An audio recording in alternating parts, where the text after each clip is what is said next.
سبحان ربك رب العزة عما يصفون وسلام على المرسلين والحمد لله رب العالمين.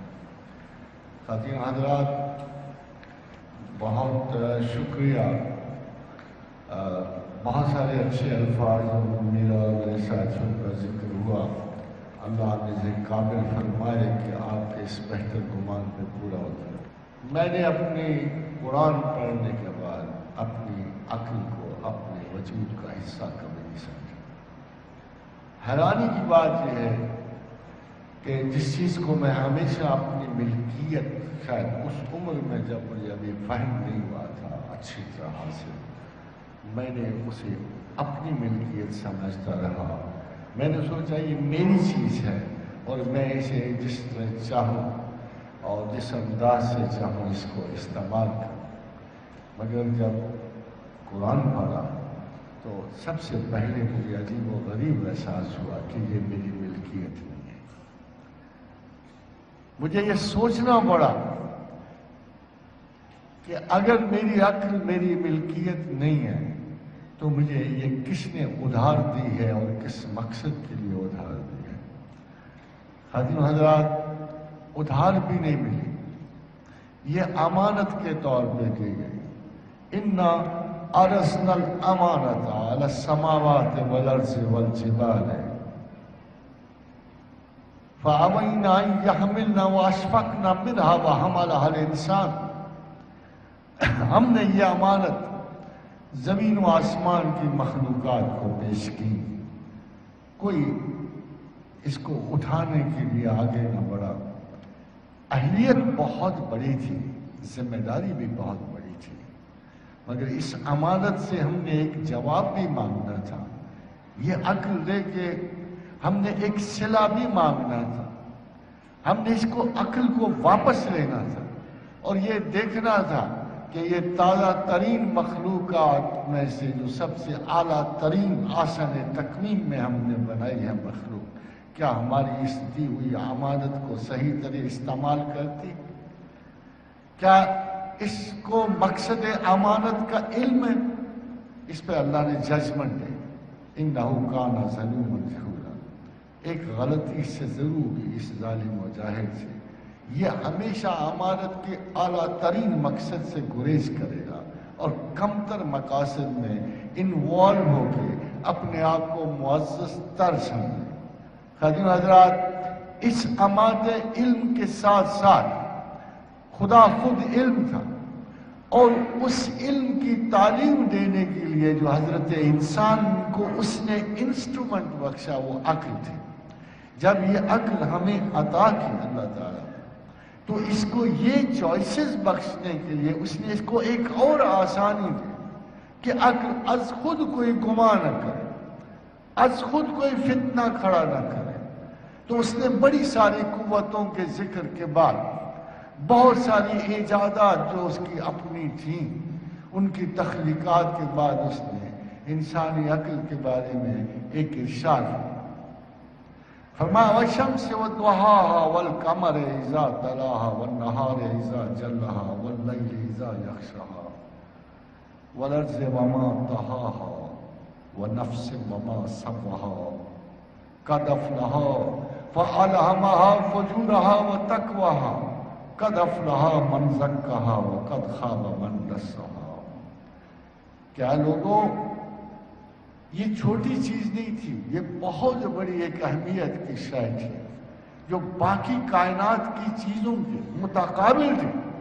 جہاں میں نے سورج بنایا، چاند بنایا، چمکتا ہوا دن تخلیق کیا اور ڈھانپتی ہوئی رات بنائی اور بچھونے کی طرح بچھتی ہوئی زندگی کے لیے زمین تخلیق کی، وہیں میں نے نفس انسان کو درست فرمایا اور اس میں صلاحیت رکھی الہام کو وصول کرنے کی، علم کو وصول کرنے کی صلاحیت رکھی.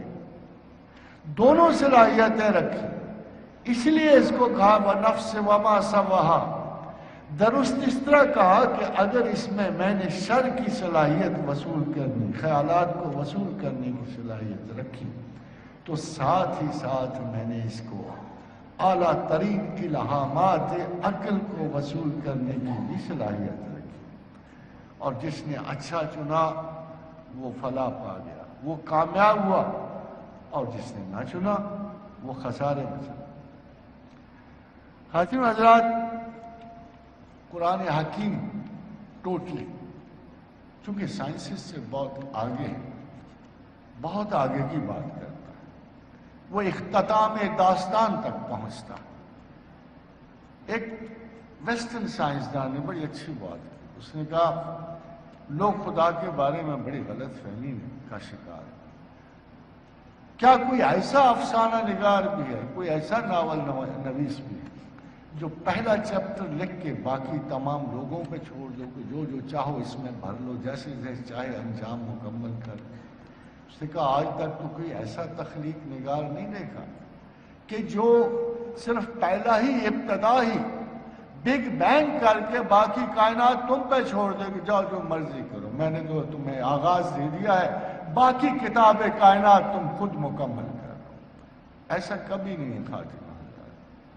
جس نے یہ کتاب لکھی تھی اس نے پوری، یہ ہماری قسمت ہے کہ سنی حکایت ہستی تو درمیان سے سنی، نہ ابتدا کی خبر ہے نہ انتہا کی خبر۔ حضرت حضرات، ایک بڑی امپورٹنٹ چیز جو نظر آتی، جو قدیم نظریات کے برعکس، جو آج کے انسانی تمردات کے برعکس، کہ نہ انسان ابدی ہے نہ ازلی ہے، نہ کائنات ازلی ہے نہ ابدی ہے، ان دونوں میں سے کوئی چیز درست نہیں۔ بلا شبہ کہ کائنات کی ابتدا سے انسان کی ایگزسٹنس کا کچھ عرصے بعد 5 ارب سال سے پہلے لگتا ہے کہ انسان کی تخلیق کے ابتدائی آثار نمودار ہو، حتیٰ کہ وہ تخلیقات مکمل ہوتی ہیں، ہم اور آپ جیسے انسانوں تک پہنچ گئے، مگر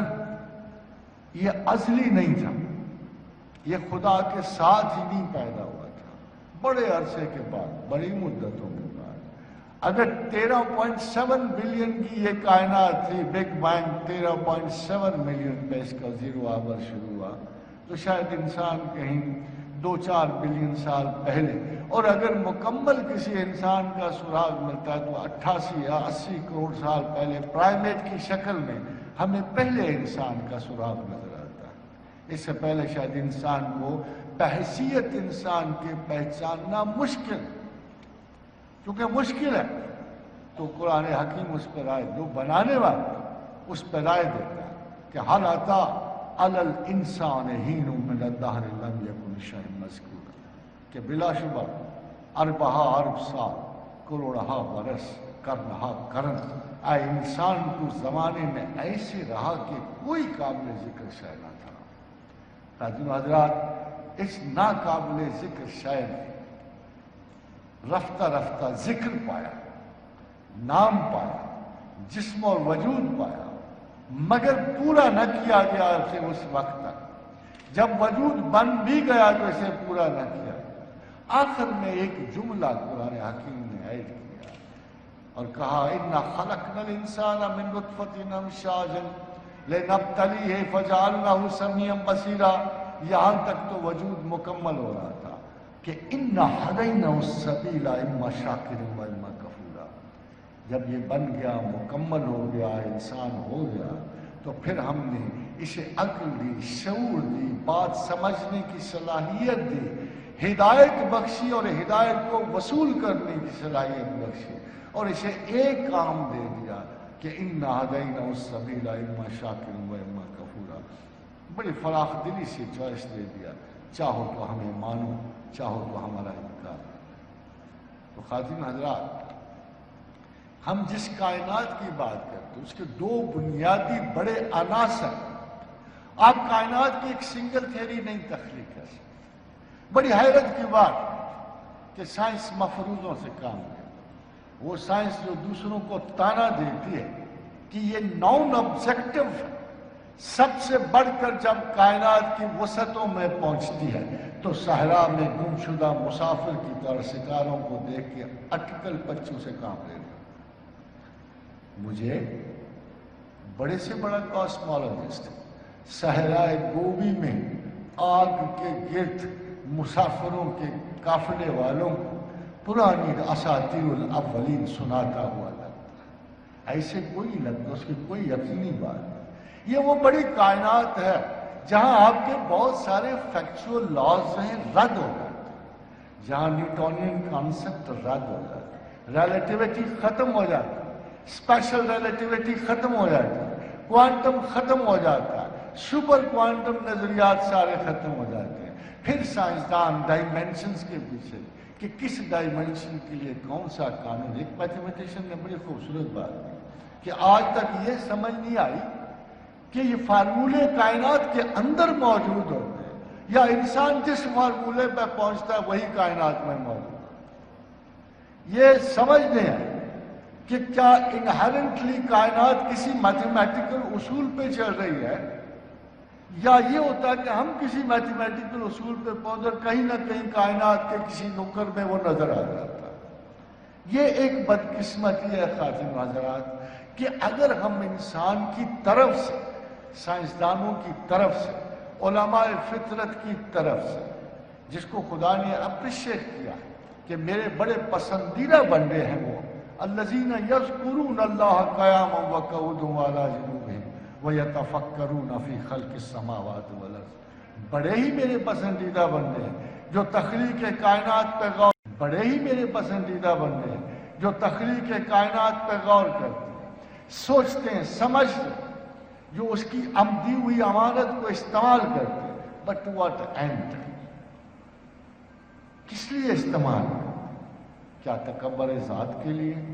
یہاں بار بار کہنا پڑتا ہے کہ عقل کا سب سے بڑا المیہ انڈر اسٹیمیشن ہے، اوور اسٹیمیشن ہے۔ جب انڈر اور اوور اسٹیمیشن کا انسان ہے، یہ آج کے دو طبقوں میں بڑا واضح پایا جاتا ہے، ایک ملائیت میں اور ایک سائنسدان میں۔ خاتم حضرات، چھوٹی سی ایک دنیا، چھوٹے سے چند لوگ بڑی محنت اور تردد کے بعد جب کائنات کے بڑے بڑے اصولوں کی جھلک پاتے ہیں تو ان کے اندر کا ظرف بھی جھلک پڑتا ہے۔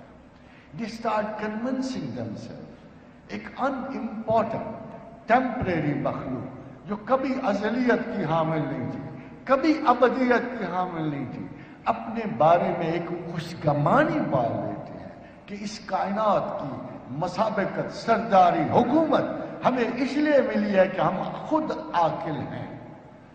وہ یہ ماننے سے بھول جاتے ہیں کہ یہ عقل آپ کو اس علم کی شناخت کے لیے دی گئی ہے جو الٹیمیٹلی انسان کو اس کائنات کے مالک سے شناسائی کا شرف بخشتی ہے، جو ساری تھیریز کی ایک تھیری ہے، تمام مشکلات کا ایک حل ہے، تمام ذہنی علمیات میں اگر ہمیں کوئی روشنی کا رستہ دکھا رہا ہے۔ اور خداوند کریم نے بڑی سادہ سی ایک سٹیٹمنٹ میں اپنے دونوں طرف کی اولیاء زمین کو علیحدہ کر دیا۔ اللہ ولی الذین آمنوا یخرجہم من الظلمات الی النور، کہ اللہ ولی ہے مومنین کا جو اندھیروں سے انہیں نور کو لے جاتا ہے۔ اور وہ لوگ جو خدا کے بغیر چلتے ہیں، جو لوگ اپنے تمرد اور شناخت کو چلتے ہیں، جو اپنی ذاتی انا کو چلتے ہیں، والذین کفروا اولیاءهم الطاغوت یخرجونہم من النور الی الظلمات، وہ روشنی سے اندھیروں کی جانب سفر کرتے ہیں، اولئک اصحاب النار هم فیہا خالدون۔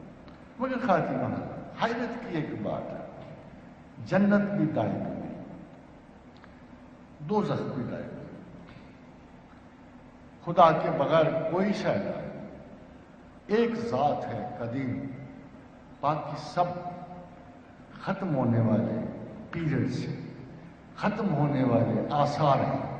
ایک دن آئے گا، ایک وقت ایسا آئے گا کہ پروردگار عالم کی یہ طویل ساعتوں کو مختصر کر دے، کیونکہ زمانہ کچھ نہیں ہے، زمانہ میں ہوں، خدا لا تصب دہر انا دہر، میں زمانہ ہوں، میں چاہوں تو زمانہ نہ گزرے، میں چاہوں تو زمانہ سکڑ جائے، میں چاہوں تو زمانہ پھیلتا رہے، میں چاہوں تو زمانہ ایک مقام پر، جیسے اس نے عزیر علیہ السلام کے قصے میں کئی بار پوچھا کتنی دیر سوئے رہے، لبثت یوم و بعد یوم، اے پروردگار ہو سکتا ہے ایک دن یا ایک رات۔ فرمایا اچھا، فانظر الی طعامک ولم یتسنہ، کھانے پہ نظر کر، اس پہ ایک لمحہ نہیں گزرا۔ خاتون حضرت کھانا نہیں تھا، ہوا تھی، انفلٹریشن تھی، جراثیم تھے، اس کی سمیلز تھی، ڈکے کا پروسیس تھا۔ کھانے پہ 100 برس میں ایک لمحہ نہیں گزرا۔ یہ کون سا ٹائم ہے، یہ کون سا دوران زمان ہے کہ جو ایک لمحہ بھی 100 برس میں نہیں گزرا؟ فانظر الی طعامک، ذرا دیکھ اپنے کھانے کو، ولم یتسنہ، اس کو تو کسی نے چھوا بھی نہیں تھا۔ خاتون حضرات یہاں ہاتھ سے چھونا مراد نہیں ہے، اس کو وقت نے چھوا بھی نہیں۔ وانظر الی حمارک ولنجعلک آیۃ للناس، دیکھ ذرا گدھے کو، 100 برس گزر گئے تھے، ہڈیاں پڑی تھی، خشک و تر بڑا تھا، کچھ بھی نہیں رہا تھا۔ عزیر کو حکمت الہیہ کا تو خیال آیا، ساتھ رو بھی پڑے، اللہ گدھا ہی نہیں رہا تو اب میں سفر کیسے کروں گا، منزل تک کیسے پہنچوں گا؟ تو کہا دیکھ میں اس پہ گوشت کیسے چڑھاتا ہوں۔ خاتون حضرات آپ کو حیرت نہیں ہوتی؟ ایک چھوٹی سی جگہ، شاید اس چھوٹی سی اسٹیج سے بھی کم جگہ، اور زمان و مکان کدھر گئے؟ مکان موجود تھا، زمانہ کدھر گیا؟ ایک ولم یتسنہ، ایک شاید کو زمانے نے چھوا نہیں، ایک پر 12-14 گھنٹے سے گزرا ہے، لبثت یوم و بعد یوم، اور تیسرے پہ 100 برس گزرے۔ حاضرین حضرات کیا قرآن یہ بتاتا نہیں کہ زمانہ کوئی شے نہیں، زمانے کی کوئی حیثیت نہیں، یہ میرے وجود میں ہے اور اللہ کے حکم میں ہے۔ اگر میں نہ ہوتا تو اس پوری کائنات میں کوئی اثر نہ ہوتا، کوئی وقت نہ ہوتا۔ یہ مجھے محسوس ہو رہا ہے، یہ مجھے۔ آئنسٹائن کے بعد ایک خاتون، افسوس یہ ہے کہ سائنسدانوں کو یہ تاثر تو موجود تھا مگر انہوں نے اس کو انٹرپریٹیشن ڈفرنٹ کی۔ ایک نوجوان خاتون آ گئی، انسان اس وقت بڑا بڈھا سا تھا، بور سا تھا، سخت بور بچہ کل دیتا تھا، وہ بیٹھی نہیں، اس نے ٹھہرایا رکھا تھا۔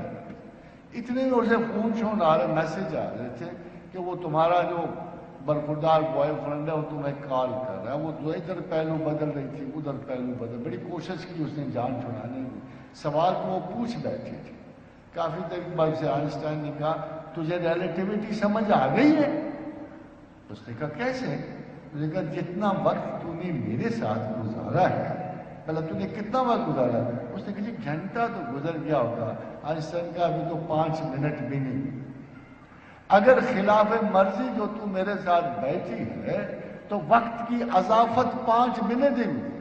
اگر تو اس کے ساتھ ہو تجھے یہ 5 منٹ 1 گھنٹہ لگے، اور جس کی تجھے تلاش تھی اگر تو اس کے ساتھ ہوتی تجھے گھنٹہ 5 منٹ میں گزرتا۔ مہینے وصل کے، وہ اقبال نے بھی اسی پہ شعر کہا، گھڑیوں کی صورت اڑتے جاتے ہیں مگر گھڑیاں جدائی کی نہیں کٹتی مہینوں میں۔ دس از آل ریلیٹو۔ کسی مقام پر آپ کا ذاتی احساس اسے غموں کی طویل ترین رات بنا دیتا ہے، اور کسی مقام پر طرب افزا لمحوں کو پلک جھپکتے ہوئے سائبیریا سے آئے ہوئے پرندوں کے جھنڈ کی طرح آسمانوں سے گزر جاتے ہیں۔ خاتون و حضرات زمانہ بذات ہی کوئی شے نہیں ہے، یہ وہ اللہ کا حکم ہے جو چیزوں پر صادر ہوتا ہے۔ وہ جس پہ چاہتا ہے وقت گزرتا ہے، جس پہ چاہتا ہے وقت نہیں گزرتا ہے۔ مگر جب آپ یہ کہتے ہو کہ زمانہ برا ہے تو خدا کو یہ ایک بڑی غلط بات لگتی ہے۔ کہتا ہے لا تسب دہر انا دہر، جس نے وقت کو برا کہا اسے مجھے برا کہا، کیونکہ زمانہ میرے سوا تو کوئی بھی نہیں ہے۔ مقدرات کی تخلیق تو میں نے کی ہے، ازل سے تمہیں میں نے بنایا ہے۔ جب تم یہ کہتے ہو کہ آج کا دن خراب ہے تو آج کے دن کے خالق کو برا کہتے ہو۔ زمانہ میں ہوں، زمانہ باہر نہیں۔ آئندہ احتیاط برتنا، کہ ایمان میں وقت کو برا نہیں کہا جا سکتا.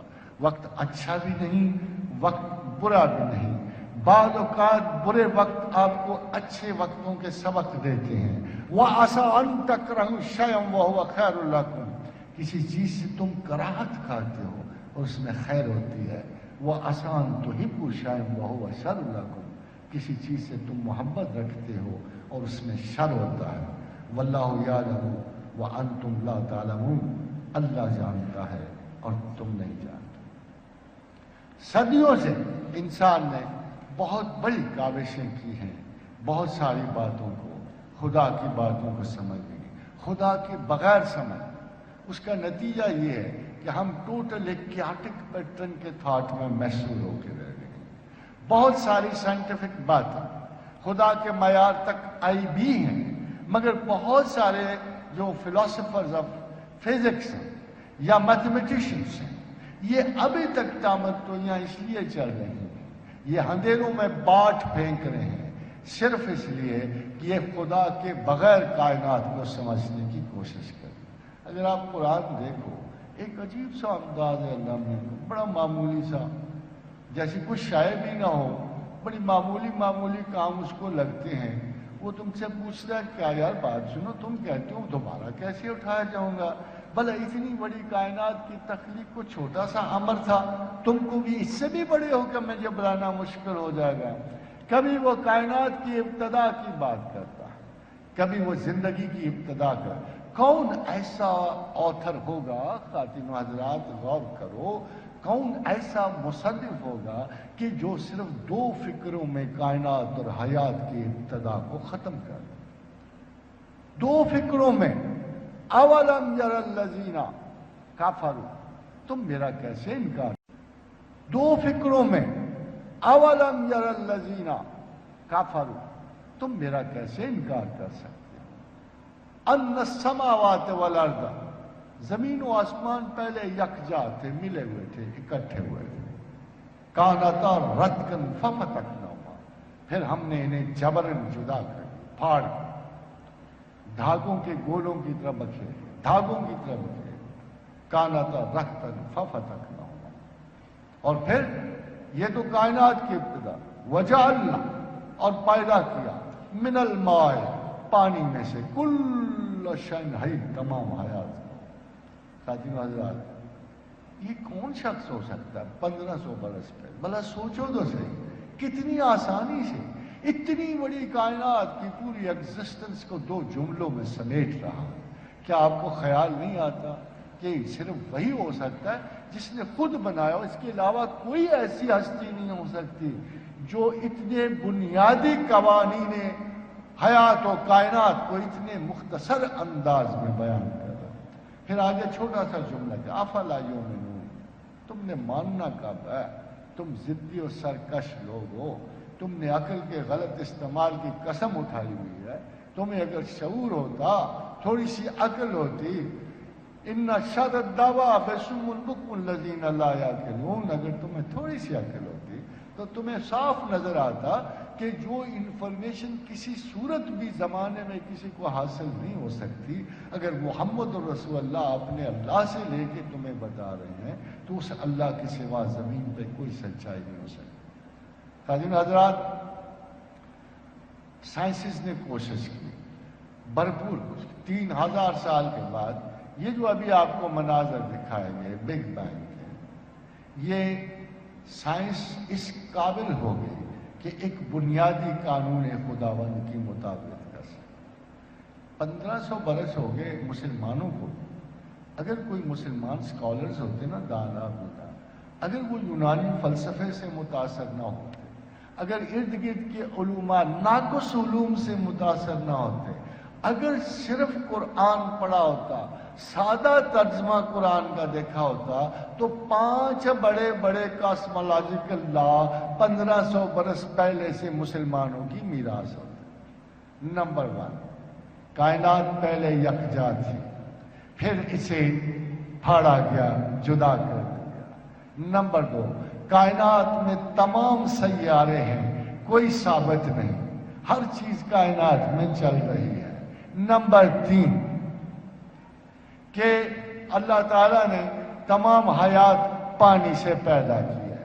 نمبر 4، یہ وہ لاز ہیں جن تک پہنچنے کے لیے نسل انسان نے کم سے کم 3,000 برس ذہنی جدوجہد کی، مگر اگر کوئی مسلمان غور کرتا simplification of the laws of Islam میں صرف قرآن کا لفظی ترجمہ کرتا، وہ کہتا میرے رب نے کہا ہے وَالسَّمَاءِ بَنَيْنَهَا بِأَيْدٍ وَإِنَّا لَمُوسِعُونَ، یہ کائنات وسیع تر ہو رہی ہے۔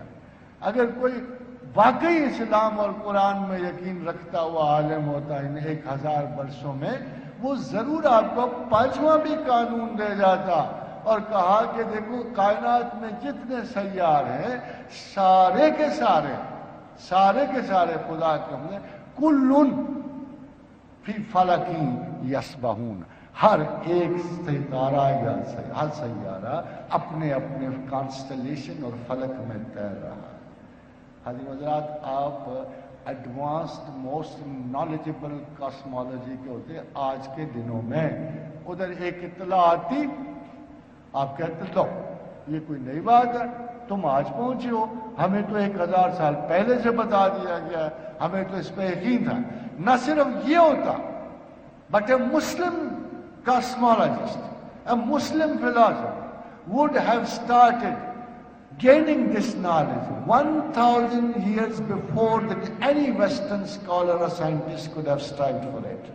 1000 سال بیچ کے دنوں میں اسلام پہ جو سب سے بڑی آفت ہے کہ قرآن حکیم کو فلسفہ یونان کی روشنی سے پڑھا گیا، زندوستا کی روشنی سے پڑھا گیا، ایرانین انفارمیشن سے پڑھا گیا، رومن انفارمیشن سے پڑھا گیا، الیگزینڈرین انفارمیشن سے پڑھا گیا۔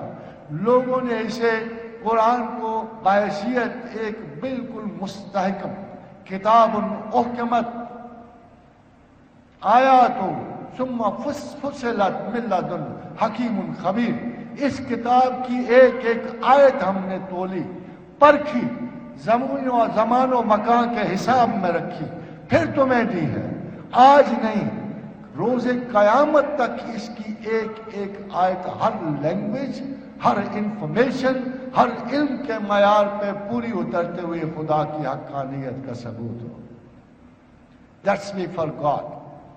آج بھی ہم یہی کر رہے ہیں، جب مغرب سے خبر آتی ہے ہم اس کی تصدیق قرآن سے چاہتے ہیں۔ کیوں جی؟ بھلا آپ کو آگے کی خبر نہیں؟ آپ کو پتہ نہیں؟ اذا السماء، یعنی آخری سپارہ، کون نہیں پڑھا ہوا آخری سپارہ؟ دیکھو تو صحیح کیا کہہ رہا آخری سپارہ۔ آخری سپارہ کوئی دور حاضر کی خبر نہیں دے رہا، آخری سپارہ آپ کو اس حرف آخر کی خبر دے رہا ہے جو اللہ کا حکم بن کر پورے زمانے پہ آنے والا ہے۔ کیا خدا بتا نہیں رہا کہ کب قیامت آئے گی؟ کیا خدا بتا نہیں رہا کہ اس وقت کنڈیشن کیا ہوگی؟ جب سورج بجھ جائے گا، ستارے گدلے پڑ جائیں گے، زمین جو ہے زلزلوں میں چلی جائے گی۔ جب یہ ایک حقیقت کی بات خداوند کریم نے جو ڈیزائن تیار کیا ہوا ہے اس کے ڈسٹرب ورڈ کا، فنشنگ دا ورڈ کا، جب سورج مشرق کی بجائے مغرب سے طلوع ہوگا، جب اس کی روٹین سے چینج ہو جائیں گی ہر چیز کی، اور اذا زلزلہ ساعت عظیم آ جائے گی، یہ ساتوں زمینوں اور ساتوں آسمانوں میں وارد ہوگی۔ جب یہ اتنی بڑی ساتھ کی خبر دے رہا ہے تو آپ کا کیا خیال ہے؟ الا یعلم من خلق، کہ درمیان کے عرصے کی کوئی خبر نہیں؟ سیکولر ہو یا ان پڑھ ملا ہو یا کوئی جدید و قدیم، جو خدا کو نہیں جانتا وہ اس آسٹرچ کی طرح ہے جو اس بلائے عظیم سے بچنے کے لیے جب وہ بھیڑیا دیکھتا ہے تو ریت میں سر دے دیتا ہے۔ اس کا خیال یہ ہے کہ میں اس قسم کے گمان سے حقیقت عظمی اور ازلیہ سے بچ جاؤں گا۔ خاتون حضرات، ایسا نہیں ہوگا۔ This story is already completed. جس نے یہ فسانہ حیات لکھا ہے، جس نے داستان کائنات لکھی ہے، وہ اس کا انجام بھی لکھ بیٹھا، اس کو تمام کر چکا ہے۔ یہ ڈیزائن میں ہے۔ آپ کو پتہ ہے کسی شہر کی تکمیل سے پہلے، کسے اجاڑنے سے پہلے، کسی کو ختم کرنا اور کسی کو شروع کرنے سے پہلے ایک ماسٹر پلان تو تیار ہوتا ہی ہے. اس ماسٹر پلان میں لاجیکلی پورے کا پورا نقشہ اول و آخر درج ہوتا ہے. قرآن حکیم میں بھی ماسٹر پلان کو ایک ہلکا سا ڈیفائن کیا گیا، چھوٹا سا ڈیفائن کیا. ما من دابۃ فی الارض الا علی اللہ رزقھا، زمین پر ایسا کوئی ذی حیات نہیں جس کا رزق اللہ پر نہیں، تم پہ نہیں، اللہ پر ہے. تمام ذی حیات کا رزق اللہ پر. وَيَعْلَمُ مُسْتَقَرَّهَا وَمُسْتَعْدَهَا، جو جگہ اس کے لیے متعین ہے، جہاں جہاں اس نے جانا ہے، تمام موومنٹس ہر فرد و بشر کی، ہر جانور کی، ہر ذی حیات کی، ہر بچھو، ہر سام کی ڈرافٹڈ ہے. یعلم مستقرها ومستودعها، ہے کہاں، ہے کہاں، کل فی کتاب مبین. یہ سب جو ہے ایک کتاب، چمکتی ہوئی کتاب میں، بیان کرتی ہوئی روشن کتاب میں، ایک ماسٹر پلان میں محفوظ ہیں، جسے ہم لوح محفوظ کہتے ہیں. لوح محفوظ کچھ بھی نہیں ہے، ایک سپر کلاس ماسٹر، ایک لوح محفوظ ہے ساری کائنات کی. قرآن پوری کائنات کے مینولز ہیں. قرآن پوری کائنات کو چلانے والا ایک مینول ہے. یہ مینول بھی اسی ماسٹر پلان کا ایک حصہ ہے، اور قرآن آپ کو خبر دینے والا ہے کہ اس پوری پلان میں جو ہم نے متعین کی ہے، اس میں کس کس انجام تک کس کس چیز نے جانا ہے. There is no infinity with God in time and space. The most important thing is there is no infinity. کسی قسم کی کوئی انفینٹی خدا کے نزدیک موجود نہیں. شیخ جنید سے کسی نے پوچھا تھا توحید کی کیا تعریف ہے، تو فرمایا قدیم کو حادث سے علیحدہ کرنا، قدیم کو حادث سے علیحدہ کرنا توحید ہے. اور خواتین و حضرات، قدیم صرف اللہ ہے. ہر شے حادث ہے، ہر وجود حادث ہے، ہر فرد حادث ہے. اور اگر تمام چیزیں حادث ہیں تو پھر ایک سنگولیرٹی صرف سائنس کو نہیں، سائنس کو نہیں، سنگولیرٹی صرف اللہ کو نصیب ہے. تمام کاسمک نظریات بالآخر سنگولیرٹی کو جاتے ہیں، مگر سنگولیرٹی صرف اللہ کو نصیب ہے. اور باقی تمام کمپلیکیشنز ہیں، کمپلسٹیز ہیں، کنٹینیوٹیز ہیں، ملٹیپلیکیشنز ہیں. اس کے علاوہ صرف ذات خدا واحد ہے. خاتون حضرات، عدم سے وجود کو آتے ہوئے زمان و مکان کی تخلیق کے ساتھ میں حیرانی سے دیکھ رہا کہ ایک فگر جو ہے، میں آپ کو دکھانا چاہتا ہوں کہ خداوند کریم نے جب ایک کائنات کا نقشہ دیا کہ ایک عجیب و غریب سائنٹیفک تھیسس اور غلط ہے. سائنٹیفک تھیسس یہ ہے کہ they are burning stars, they are cold stars. Burning stars are lending their light and energy to the cold stars. But the cold stars cannot return the same energy to the burning stars. So naturally, both ways the energy is being burnt. And when it's burned, the end of the universe is absolute coldness. مختصر ہے، کچھ جلتے ہوئے ستارے، کچھ سرد ہولناک اندھیرے ستارے. سورج کی روشنی سے زمین کو حرارت مل گئی، زندگی مل گئی، مگر زمین جواباً اسے حرارت نہیں دے سکتی. سورج کی روشنی سے چاند چمک رہا ہے، مگر چاند انرجی واپس سورج کو نہیں دے سکتا. یہ کب تک سلسلہ چلے؟ آج کل تمام سائنسدان متفق ہیں کہ ان جلتے ہوئے ستاروں کی روشنیاں بالآخر سرد ستاروں میں منتقل ہو کے ختم ہو جائیں گے. انرجی کا بحران ہے پاکستان میں، تو اب بھی ہے، ساری طرف بحران ہے. نو لائٹس، نتھنگ ایٹ آل. زندگی سرد ہو جائے گی. مجھے تو لگتا ہے ہمارے حکمران ہمیں کائنات کو اس بحران تک پہنچانے کی کوشش کر رہے ہیں.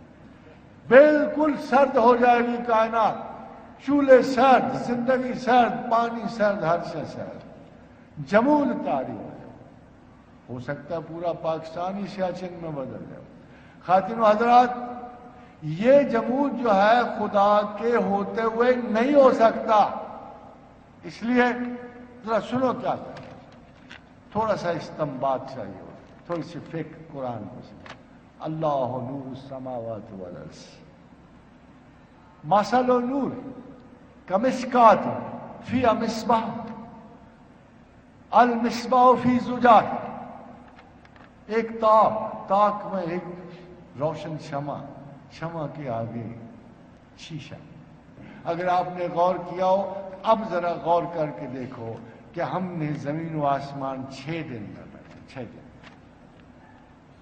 2 دن لگائے زمین کی تخلیق میں، 2 دن لگائے اس میں اسباب ضرورت انسان رکھنے، فرمایا یہ ہوئے 4 دن۔ پھر ثم استوى الى السماء فسواهن 7 سماوات وهو بكل شيء عليم، پھر بلند ہوئے آسمانوں کو اور 2 دن لگائے ہم نے۔ اگر آپ اس کو دیکھو، اس کے ساتھ ٹائمنگ لکھی ہوئی ہے کہ پھر بلند ہوئے آسمانوں کو اور 2 دن لگائے ہم نے۔ اگر آپ اس کو دیکھو، اس کے ساتھ ٹائمنگ لکھی ہوئی ہے کہ 6 ارب سال پورے ہو جاتے ہیں اگر آپ اس تخلیقات کا ٹائم 1 ارب سال برابر ہے 1 دن۔ اگر آپ زمین کی عمر کا اندازہ سائنسدانوں سے پوچھو تو وہ آپ کو 4 کچھ سال بتائیں گے کہ 4 کچھ سال زمین کی عمر ہے۔ اور جب آپ ان کو سورج کی عمر پوچھو گے اپنی کانسٹلیشن کو بتائیں گے 6 ارب سال کے 5 کچھ ارب سال کے قریب ہے۔ تو خدا کا پیمانہ بھی، انسان کا پیمانہ، انسان کی فہم جو ہے خدا کے پیمانوں تک پہنچ گئی ہے۔ اور اب کسی کو یہ تعجب نہیں ہونا چاہیے کہ 5 دن کیا ہیں اور 6 دن کیا ہیں۔ اللہ تعالیٰ نے کاسموس کی کنسٹرکشن کے دن جو ہے وہ آپ کو بتائے۔ ایک خادم حضرات بڑی میں جو آگے میں یہ آپ کو پوری آیت سنا دوں، پروردگار نے وہ جو، چونکہ میں نے پہلے ایک چیپٹر کیا تھا کہ اس کائنات میں کبھی بھی مکمل سردی نہیں ہوگی، جمود نہیں ہوگا، درجہ انجماد حیات نہیں پہنچے گا، اس لیے کہ سائنسدانوں کے نزدیک انرجی کی سورسز ایگزاسٹ ہو رہی ہیں۔ What about God? What does he say?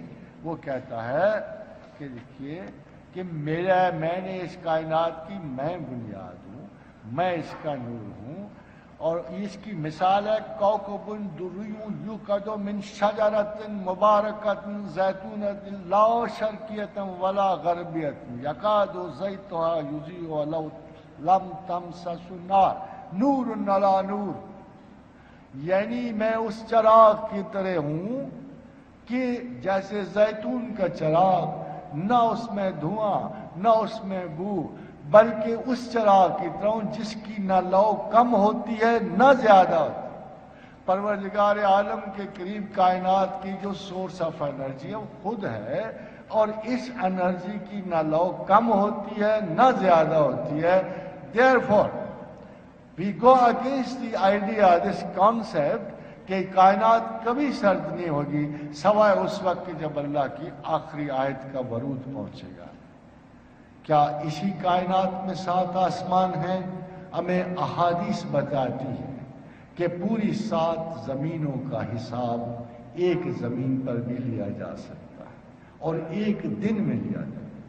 اللہ الذی خلق 7 سماوات ومن الارض مثلہن، اللہ ہی جو ہے جس نے 7 آسمان تخلیق کیے، ومن الارض مثلہن، اور انہی 7 آسمانوں میں 7 زمینیں، وَيَتَنَزَّلُ الْأَمْرُ بَيْنَهُنَّ، ان تمام زمینوں میں ہمارا حکم اترتا ہے، لِتَعْلَمُ أَنَّ اللَّهَ عَلَى كُلِّ شَيْءٍ قَدِيرٌ، تاکہ تم جان سکو کہ خدا کتنا بڑا ہے۔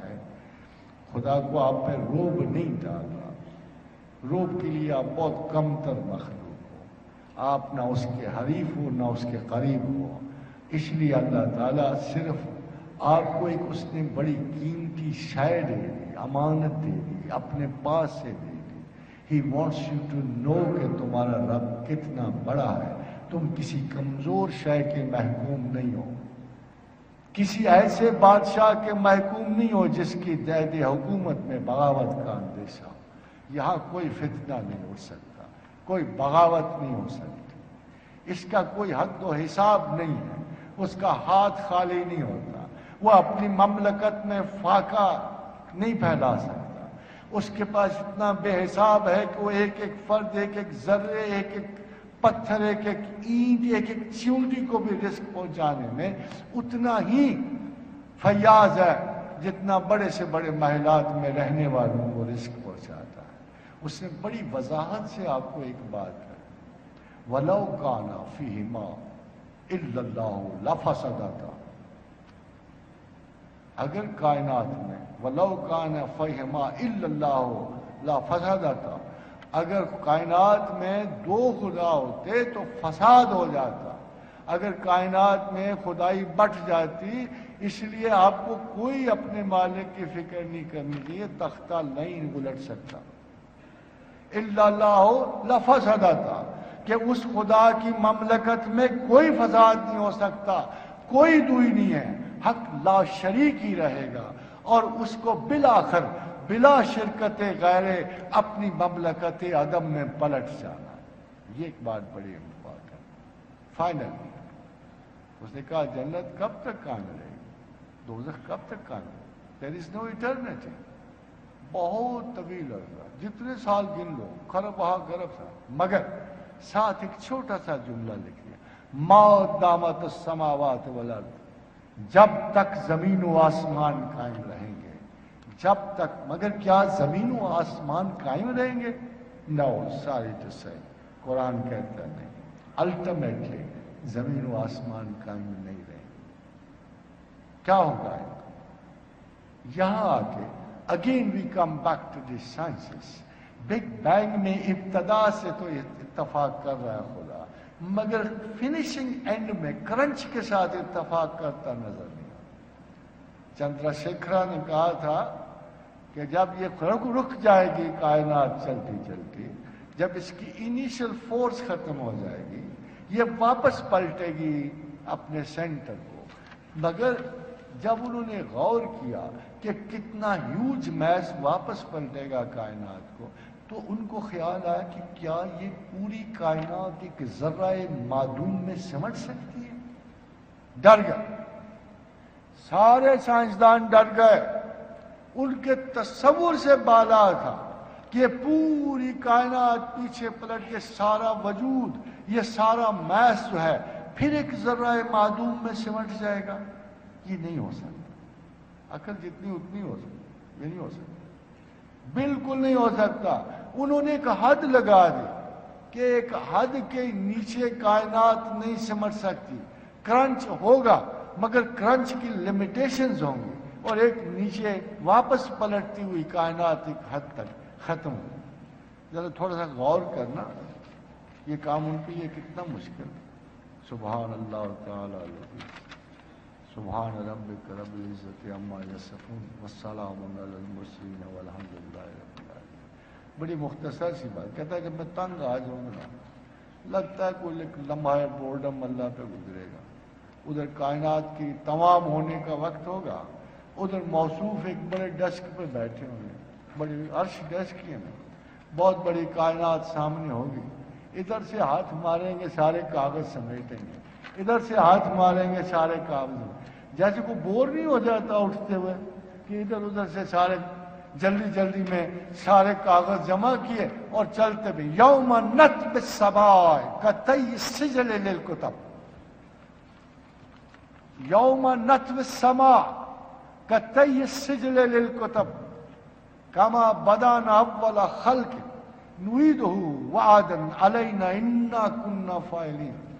کہتا سمیٹ لوں گا جلدی میں، کائنات ساری سمیٹ لوں گا، پوری ہستی کے وجود سمیٹ لوں گا، سارا کچھ جلدی جلدی۔ مثال بڑی اچھی دی ہے، جیسے میز پہ بکھرے ہوئے کاغذ، اور کوئی ایگزیکٹو اٹھتا ہوا ضروری کاغذ سمیٹ لیتا، اس کو وہ پرابلم نہیں ہے۔ جو زمین سے دیکھتے ہوئے سائنٹیفک کہ کیسے ہوگا، کرنچ کیسے ہوگا، سمٹے گا کیسے، کیا اتنا بڑا ہیوج کائناتی وجود کسی ایک ذرے میں پھر اسی طرح سمٹ جائے گا؟ کیا بگ بینگ کے گولے میں چلا جائے گا؟ اگر چلا جائے گا خدا کہاں ہوگا؟ خدا گولے کے اندر ہوگا، خدا باہر ہوگا؟ اس کو سمجھ نہیں آ رہی، اسے ہاپکنس کو سمجھ نہیں آ رہی. کہتے خدا کہاں ہوگا؟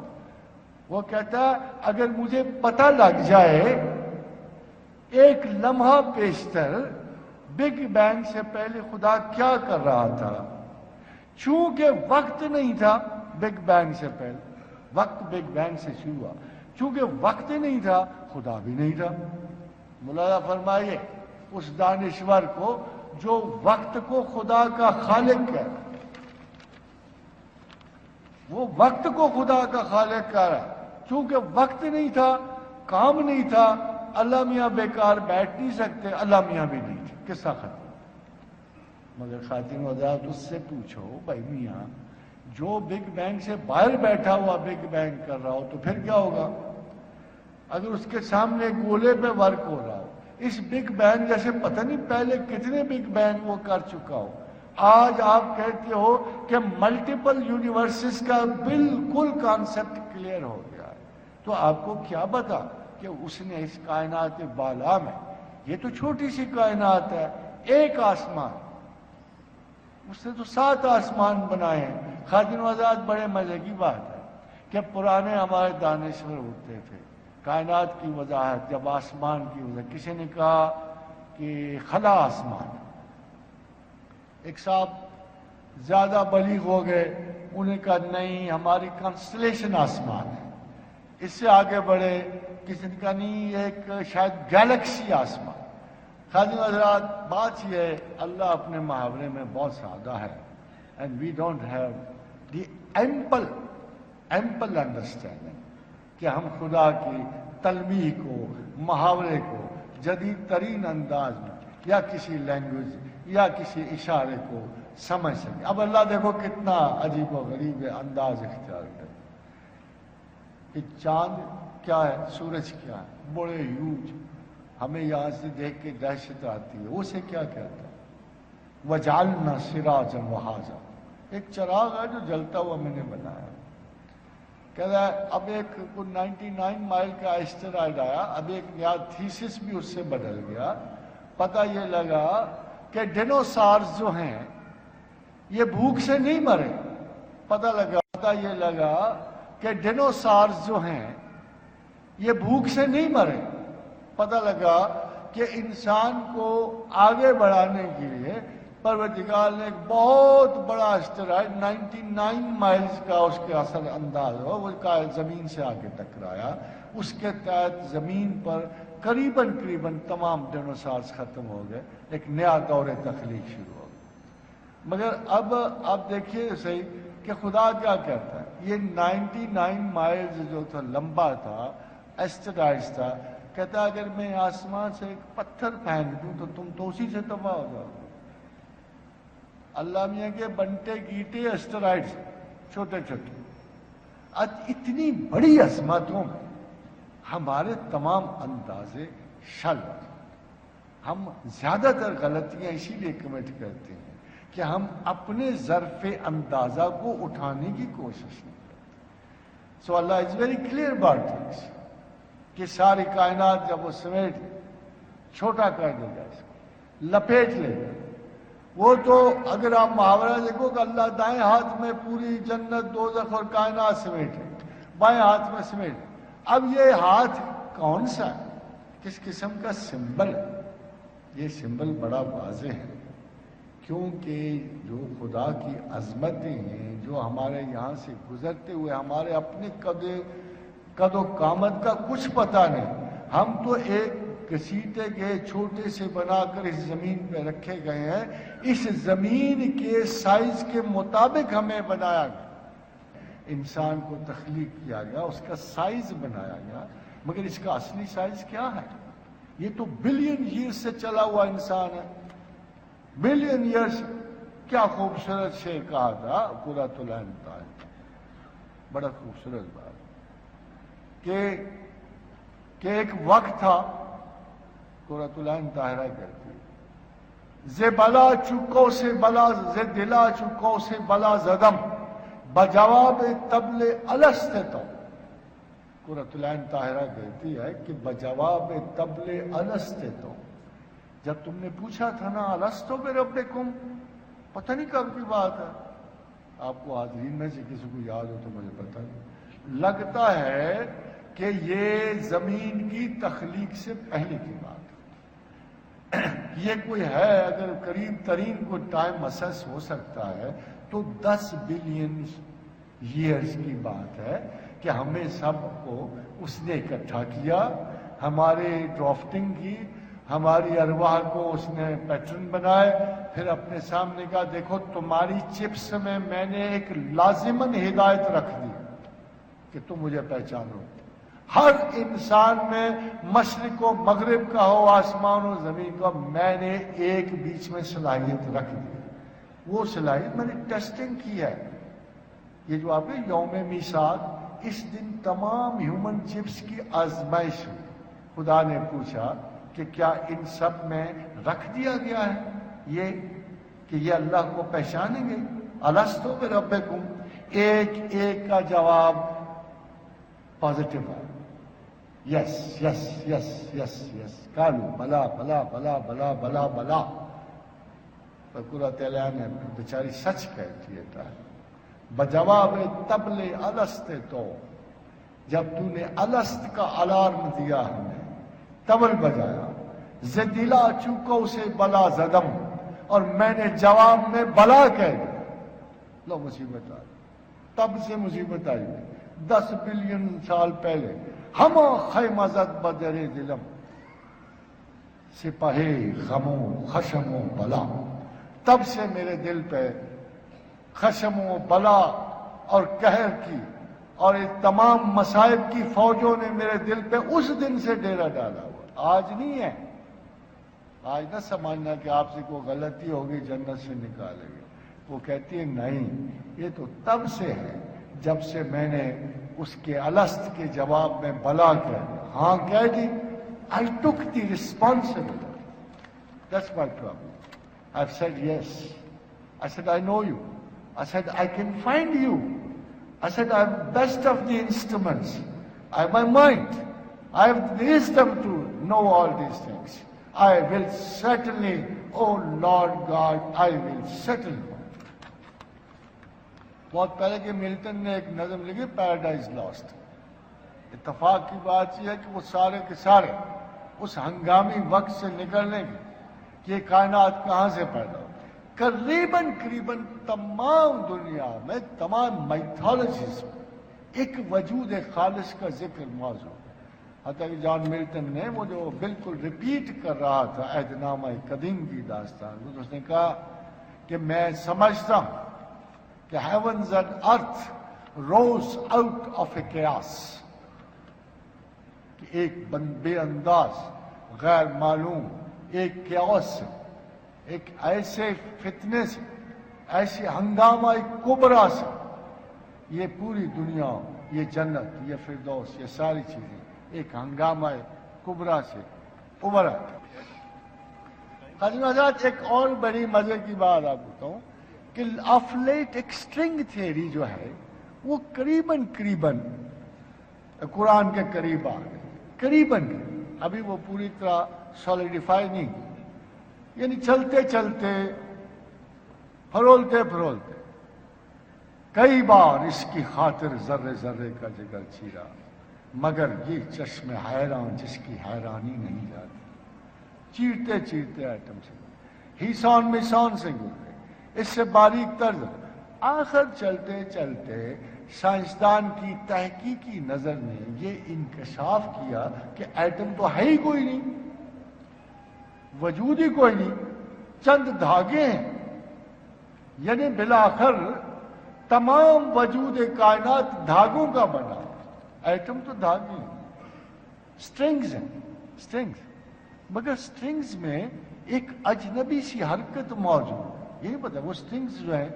چلتی ہیں، وہ ہلچل کر رہی، یہ ارتعاش جو سٹرنگز میں آ رہا ہے یہ کہاں سے آ رہا ہے؟ تو خاتون حضرات دیوان اقبال میں بیٹھے ہیں، مجھے اقبال کے ایک شعر بڑا اقبال نے ایک دفعہ شعر لکھا تھا، اور کیا پتا وہ ابھی سٹرنگ تھیوری آئی نہیں تھی، مگر اس کے ذہن میں کوئی سٹرنگ ضرور چل رہی تھی، تو اس نے کہا یہ کائنات ابھی ناتمام ہے شاید کہ آ رہی ہے دما دم صدائے کن فیکون. خادم حضرات جب اللہ نے پروگرامنگ کر اور رتق اور فتق کا مطلب بھی یہی ہے کہ دھاگے کو کھولنا اور دھاگے کو لپیٹنا. تو سٹرنگ تھیوری جو ہے یہ رتق اور فتق کے قریب آ ہے. یہ دھاگے اللہ میاں کھول رہا دھاگے بنیادی طور پہ ایک عجیب و غریب سا کانسیپٹ نکلتا ہے کہ it's all waving. It's all waving. یہ بنائی ہے بہت بڑی، یعنی بنائی کا کام ہے. ہر جگہ چیزیں ویو ہو رہی ہیں، مگر ویونگ جو ہے شعاؤں کے وجود سے ہے. شعائیں ویو کر رہی ہیں، شعائیں ریلیز کر دی ہیں، شعائیں واپس کر دی ہیں. مگر خادم حضرات ایک بہت بڑی خوفناک آیت ہمارے سامنے کھڑی ہے. قیامت ایک آفاقی المیہ ہے، اس میں زمین و آسمان ہے، مگر قیامت سے بڑا بھی ایک المیہ ہے. یہ بہت بڑا المیہ ہے. دراصل ایک وقت ہے، ایک بہت بڑا وقت ہے. کل من علیہا فان. ہر چیز کو فنا ہے، کوئی شے باقی نہیں رہے گی. نہ جنت، نہ دوزخ، نہ انسان، نہ ملائکہ، نہ زمین، نہ آسمان. ہر شے وجود سے عدم کو جاتی ہے. خاتم حضرات عدم بھی نہیں ہوگا. خدا سے باہر کوئی عدم ایگزسٹ نہیں کرتا. لگتا یہ ہے کیونکہ خدا سے باہر کوئی شے نہیں، کوئی دوئی نہیں، کوئی وجود نہیں ہے. اللہ ہے اور اللہ ہی رہ جائے گا. اسی لیے وہ اپنے آپ کو سمدیت اور بے نیازی کے مقام پر رکھتا ہے. لا شریک لہ. اس وقت صرف ایک ابدیت کی سمدیت کو ثابت کرنے کے لیے تمام وجود عدم میں ڈھل جائے گا. نتھنگ نیس آ جائے. اس پوری نتھنگ نیس میں خادم حضرات وہ نتھنگ نیس خدا کے باہر ایگزسٹ نہیں کر سکتی. وہ اللہ کے حافظے میں ہے، اللہ کی محبت. آپ نے دیکھا خدا قرآن میں کیا کہتا ہے کہ بدترین سزا اگر میں کسی کو دے سکتا ہوں اسے بھلا دیتا ہوں، اس کے نسیان کا حصہ بن جائے. تو مجھے بھلا دو گے میں تمہیں بھلا دوں گا. کوئی گلہ نہیں چلے گا، کوئی غم نہیں چلے گا، اس کو کوئی غم نہیں دے سکتا. وہ بڑی سادہ سی بات کرتا ہے کہ اے میرے لوگوں، اے اہل ایمان، اے خدا کو جاننے والوں، تم مجھے بھلا دو گے میں تمہیں بھلا دوں گا. کائنات میں کچھ نہیں رہے گا، ایک اللہ، صرف اللہ، صرف اللہ. مگر ایک عجیب سا سوال ایک دن میرے ذہن میں اٹھا خادم حضرات. I want to share it with you کہ اللہ اپنی عادتیں نہیں بدلتا. لا تبدیل لکلمات اللہ. اللہ کا کلام نہیں بدلتا. لا تبدیل لسنت اللہ. اللہ کا طریقہ نہیں بدلتا. میرے ذہن میں خیال آیا کہ اگر اللہ اپنا طریقہ نہیں بدلتا، اپنی بات نہیں بدلتا، تو اللہ نے یہ کیا کہا ہوا ہے کہ میں اور میرے ملائکہ محمد پہ درود بھیجتے ہیں. کیا اس مقام فنا میں جب وجود عدم میں چلا جائے گا اللہ اپنی عادت بدل دے گا؟ یہ عجیب و غریب سوال ہے جو میرے ذہن میں اٹھتا ہے، جس کا حل میرے پاس نہیں. پوری کی پوری حیات و آثار حیات، کائنات و زمین و آسمان، سب چیزوں کو وجود سے عدم میں رہ جائے. کوئی چیز موجود ہی نہیں ہوتی اللہ کے سوا. کیا اللہ اپنی عادت کو بدل دے گا؟ مجھے لگتا ہے اس وقت کی خدا کو اپنے رسول پہ درود پڑھنے کی عادت جاری ہے. اس وقت پہ تو پھر میرے ذہن میں ایک عجیب سا خیال ہے. خدائی کی لا شریک ہے، بندگی بھی لا شریک ہے. ایک خدا ہے اور ایک بندہ ہے، ہم سب اس کا وما علینا الا البلاغ.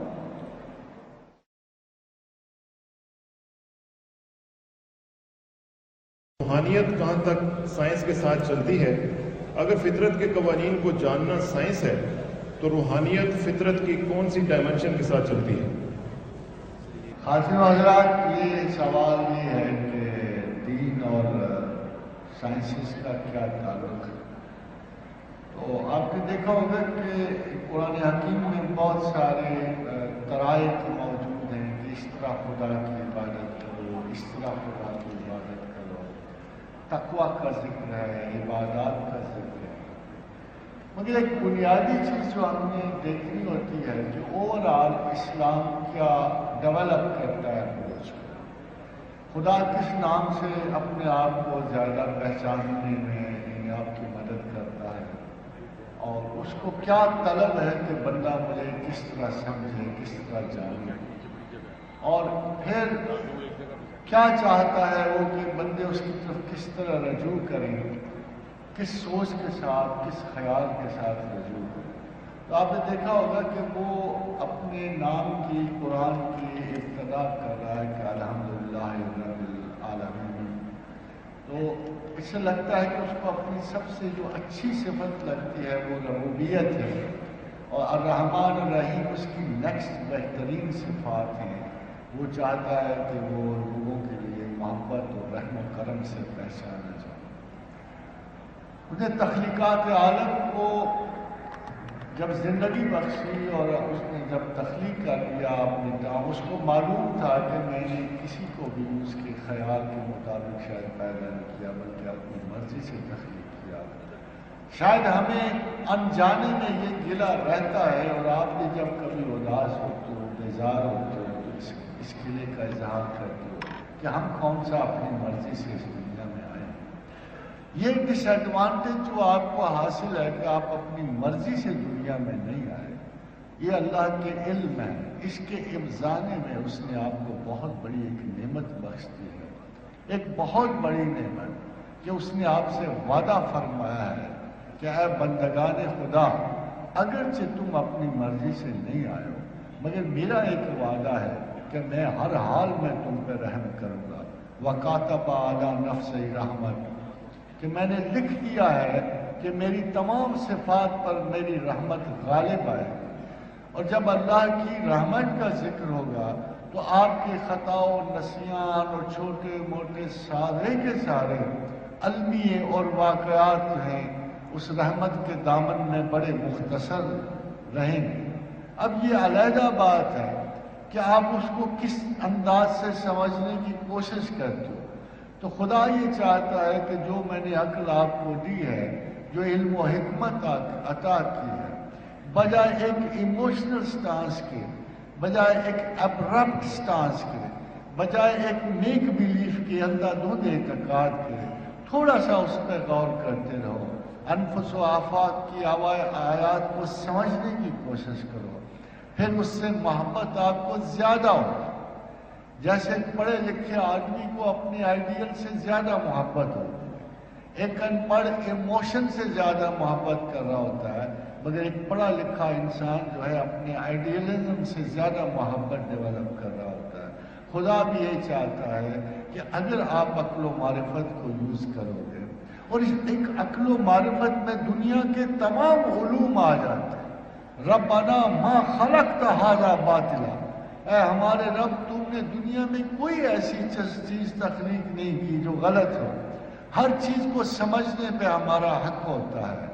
میرے استاد محترم سیدنا علی بن عثمان حجویری کا ارشاد گرامی ہے کہ اگر تم نے اللہ کو سمجھنا تو جملہ علوم کی تھوڑی تھوڑی شناخت حاصل کرو، اس سے تمہیں خدا بہتر شعوری تمہاری کاوش میں ڈھل جائے گا۔ سائنسز کو تھوڑا سا رتبہ حاصل، سائنسز صرف امیجنیشن پر کام نہیں کر رہے، یہ خدا کی حکمت کو سمجھنے کی کوشش کر رہے۔ علم کی ایکسیکیوشن کا نام حکمت ہے، سائنسز حکمت ہے، یہ ایکسیکیوشنری ہے، یہ جانچ پرکھ اور پڑتال کا علم ہے، اور اللہ کو محبوب ترین یہی علم لگتا ہے۔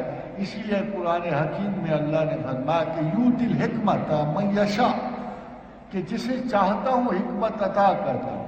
وَمَن یؤت الحکمت فقد اوتی خیرا کثیرا، اور جسے میں نے حکمت عطا کر دی اسے خیر کثیر عطا کر۔ اس لیے سائنسز کو کسی قیمت پر کسی انگریز کی میراث ہم نہیں سمجھتے، انہوں نے بھی خدا کی حکمت کو سوچنے میں وقت لگایا ہے، ہمیں بھی یہی کوشش کرنی ہے۔ سب سے پہلے سائنسز پہ ہمارا حق ہے، اور 1000 سال مسلسل مسلم سائنٹسٹ نے جو اس دوران میں گزرے ہیں، باوجود اس کے کہ بڑے آڈز تھے، اور سائنسز کو کبھی جادوگری سمجھا جاتا تھا، کیمیا گری صرف سونا بنانے کے لیے مخصوص تھی، اس کے باوجود مسلم سائنسدانوں میں ایسے باکمال بھی گزرے ہیں، جیسے دریافت نے ایسا میوزیکل انسٹرومنٹ دریافت کر لیا تھا کہ جس کے بارے میں لوگ کہتے تھے یہ ایک ٹیون بجاتا تھا تو ایپوکیلپس کے میوزک کی طرح لوگ رونا شروع کر دیتے، اور جب دوسری تار چھیڑتا تھا تو لوگ ہنسنا شروع کر دیتے۔ اسی نے اسپین میں استرلاب کی سب سے پہلے دریافت اور ایجاد کی۔ مسلمانوں نے کیمسٹری کو اتنی زیادہ جلا بخشی کہ آج تک لفظ کیمسٹری الکیمیا سے نکلا۔ اسی طرح یوسف بن الخوارزمی نے سب سے پہلے الجبرے میں زیرو کا استعمال، لا کا استعمال کیا، اور آج تک وہ نام بھی نہیں بدلا، الجبرا اسی کے نام پہ، الجبر والمقابلہ کے نام پہ الجبرا ہی رہا۔ اگر یہ کنٹینیوٹی ہوتی، اگر خدا کی ہدایت جاری رہتی، میں اب آپ کو سچی بات بتاؤں، مسلمان کے علم کو ان کی فتوحات کھا گئے۔ یہ جو مسلسل 1300 برس مسلمانوں نے فتوحات حاصل کی، انہی نے مسلمانوں کو علم سے جدا کر دیا۔ بقول آرمسٹرانگ کے وہ کہتی ہے 1000 برس یورپ پر ایسا گزرا کہ ان کو کبھی خبر نہیں ملی خوشی کی، اس لیے کہ کسی جنگ میں بھی ان کو خوشی کی خبر نہیں ملتی تھی۔ ان کی اداسی کا عالم یہ تھا کہ جو خبر آتی مسلمانوں کی فتح کی آتی، جو خبر آتی ان کے عروج کی آتی، جو خبر آتی ان کے علم و معرفت کی آتی۔ جس وقت یعنی اسپین کا اور کارتبا کا سب سے زیادہ قریبی واسطہ تھا یورپ کے ساتھ، تو علم کی ترسیل کا ایک روٹ بن گیا تھا کہ کارڈوا اور اسپین سے 200 برس تک یورپ کی سب سے اعلیٰ درسگاہوں میں امام غزالی، محمد بن احمد الغزالی کی وضاحتیں پڑھائی گئی۔ فلسفہ حضرت امام کی وجہ سے یورپ میں آیا، سائنس اسی کی وجہ سے آئی، حفظان صحت اسی کی وجہ سے آئے، یعنی شہروں کا سنوار جو ہے انہی کی وجہ سے آیا۔ آج اگر یورپ کے مینرز کو دیکھا جائے تو ان میں سے 80% جو ہیں وہ کارتوا کے اور اسپینش تہذیب کے اثر سے آئے ہیں۔ پینٹ وہاں سے آئی، ٹائی مسلمانوں سے آئی، کوٹ مسلمانوں سے آئی۔ اب اگر آپ دیکھو تو اس میں کچھ جائلسی کی بات نہیں ہے۔ جو تہذیبوں نے اپنے آپ کو سنوار لیا، آپ نے ان پہ احسانات کیے، مگر آپ نے اپنے اوپر احسان کرنا چھوڑ دیا۔ That's what is the cause of your defeat۔ مگر شکست کے بعد آپ کو پہلی دفعہ خیال آیا کہ ہم حکمران نہیں رہے، ہم فتوحات میں نہیں رہے، مگر بجائے اس کے کہ آپ اسی علم کو دوبارہ حاصل کرنے کی کوشش کرتے، سائنس علم و حکمت کی تلاش کرتے، آپ ڈپریس ہو گئے، اداس ہو گئے، انفیریورٹی سٹرکن ہو گئے۔ آج تک مغرب کے مقابلے میں وہ انفیریورٹی مسلمان عمراء کے ذہن میں بھی ہے، علماء کے ذہن میں بھی ہے، حکماء کے ذہن میں بھی ہے۔ آخر کب تک یہ سایہ آپ کے سر پہ پڑا رہے گا؟ Why don't you get up and rise and think about yourself؟ کیا مصیبت ہے؟ کیا چیز ان کو اچھی لگتی ہے آپ کو؟ اگر آپ اپنے شعور کے، اپنی کمٹمنٹ کے، اپنے ریلیجن کو properly understand, I tell you one thing، دنیا جہان کا فلسفہ خیال و حکمت پڑھ کے میں آپ سے مذاق نہیں کر رہا، میں یہ بھی نہیں کہ میں نے جذبات سے مغلوب ہو کر اسلام کو قبول کیا۔ This is the strongest and the most powerful value in my heart۔ میں سمجھتا ہوں کہ پروردگار عالم نے اگر کوئی آسان ترین سسٹم علم و حکمت کے حصول کا رکھا ہے تو وہ صرف اس کا اپنا ہی دین ہے، اپنا اسلام ہے۔ اس نے کہہ دیا، دیکھو اگر میں دنیا و کائنات کا ایک مقصد ڈھونڈوں اور وہ خود شناسی ہو، اور خود شناسی کا ایک مقصد ڈھونڈوں اور وہ خدا شناسی ہے، تو یہ دونوں مقاصد بغیر امت رسول ہونے کے، بغیر سنت رسول کے مطابق کے کسی قیمت پہ کسی کو نہیں مل سکتے۔ پہلے ملتے تھے، کرسچینٹی میں بھی علماء اور دیندار لوگ ہوتے تھے. میں ملائیت کی بات نہیں کر رہا، وہ جنہوں نے غرض و غایت اسلام کو سمجھا، جنہوں نے خدا اور رسول سے محبت رکھی، جنہوں نے اپنے کردار اور اخلاق میں ان کے اثر و نفوذ کو محفوظ کیا، اور جنہوں نے دل سے جانا کہ ہم ایک مضبوط ترین خیال کے حامل ہیں اور ہمارے نظریے اور صداقت کو کسی صورت پہ چیلنج نہیں کیا جا سکتا. اس لیے کہ خداوند کریم نے پہلی بات تو یہ کہی کہ ان الدین عند اللہ الاسلام، میرے نزدیک صرف ایک طریقہ ہے، ایک ہی رستہ ہے، وہ اسلام ہے. نہ صرف یہ کہا بلکہ کہا دیکھو اگر تم مجھ تک پہنچنا چاہتے، مجھ تک رسائی کی خواہش ہے، تو یہ سن لو کہ میں کسی مذہب اور نظریے سے نہیں ملوں گا. وَمَن يَبْتَغِ غَيْرَ الْإِسْلَامِ دِينًا فَلَن يُقْبَلَ مِنْهُ، اگر تم اسلام کے سوا کسی رستے پہ چل کے آئے تو میں قبول نہیں کروں گا. خاتون حضرات یہ یاد رکھنا، اسلام منزل نہیں ہے، مجبوری ہے، رستہ ہے. منزل مقصود صرف اللہ ہے، اور وہ مسلمان عورت اور مرد نہیں گنے جائیں گے جن میں قربت خداوند کی حسرت نہ. اگر تمہیں اپنے اللہ کو جاننے کی حسرت نہیں ہے تو بہتر ہے کہ ترک اسلام کش کا کھینچا دیر میں بیٹھے. کب کا ترک اسلام کیا؟ حضرات یہ 40 برس اب تو شاید 30 برس میں بدل گئے، تو عمروں کے توازن بگڑ گئے ہیں، اور اب عمریں چھوٹی ہوتی جا رہی ہیں. جو stress, anxiety, fears and frustrations اور different kind of psychological disturbances are mounting every day on the minds of the human people. Everybody amongst us is distressed, woe begone. Literally I would say the capacity of the humans to face and to challenge his own conditions of mind and heart are coming to a zero level. اب اس صورت میں عمروں کا وہ توازن شاید 40 سے 30 تک آ گیا ہو. ویسے بھی بلوغت فکری میں ہم دیکھتے ہیں کہ آج کے بچے اپنے بڑے بوڑھوں سے زیادہ پڑھے لکھے اور دانشور ہو چکے ہیں، اور جو ایجادات آ گئی ہیں، جو نئی نئی اطلاعات آ گئی ہیں، وہ ہماری چھوٹی نسلوں کو ہم سے بھی بہتر پتہ ہے. لیکن handle very delicate systems of scientific instruments we can not. مگر 40 برس ایک دوران زندگی اگر 60 اور 65 کا ہو، کہ حضور گرامی کی ایک اور بھی حدیث مبارکہ ہے کہ جو 60 برس کو پہنچ گیا اس نے عمر اپنی پا لی. اگر 60 میں سے ہم 40 برس دیکھیں تو اس سے مراد یہ ہے کہ یہ بلوغت فکر کی عمر ہے. یہ یہاں ایموشنل جو کچھ آپ لرن کر کے آتے ہیں پیچھے سے، وہ ایک پیک پہ پہنچ جاتا ہے. یہاں عمر پیک پہ پہنچ جاتی ہے. اگر آپ خواتین کو دیکھو تو 40 ایئرس کے بعد سڈن اسمیلال شروع ہو جاتا ہے، اور ان کے اندرونی سسٹم جو ہیں وہ کمزوری کا شکار ہو جاتے ہیں، اور بعض اوقات بہت سارے ایک نیچرل سسٹم بندش کا شکار ہو جاتے ہیں. سملرلی جو مرد ہیں وہ آگے بڑھتے ہیں 40 برس میں اپنی ذمہ داریوں سے آگاہ اور رسپانسبلٹی سے آشنا ہوتے ہیں، اور ان کو پتہ ہے، ان کو دنیا کا وضاحت سے علم ہوتا ہے، اور وہ ایک بہتر ڈیسیشن کے مالک ہوتے ہیں. اور بلکہ اگر آپ غور کرو تو جب کو بڑا 40-50 کا برس جو بندہ جب اپنی حرکات سے اپنی عمر کو زیب دیتا نہیں لگتا، تو ہمیں پہلا گلہ یہ ہوتا ہے کہ یہ اپنی عمر سے کم تر یا بالا تر بیہیویئر کی کوشش کر رہا ہے. تو خدا نے اس کو میچورٹی کی عمر کہا ہے کہ یہ وہ عمر ہے جہاں سوچ و فکر کے اور سمجھنے کے تمام آلات مکمل ہو گئے ہوتے ہیں.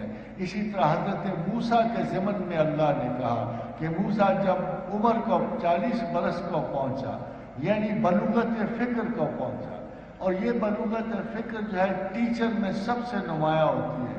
اسی لیے آقا دو عالم ہمارے پیغمبر قدس محمد رسول اللہ صلی اللہ علیہ وآلہ وسلم کو 40 برس کی عمر میں بعثت رسول رسالت دی گئی، میسج دیا گیا.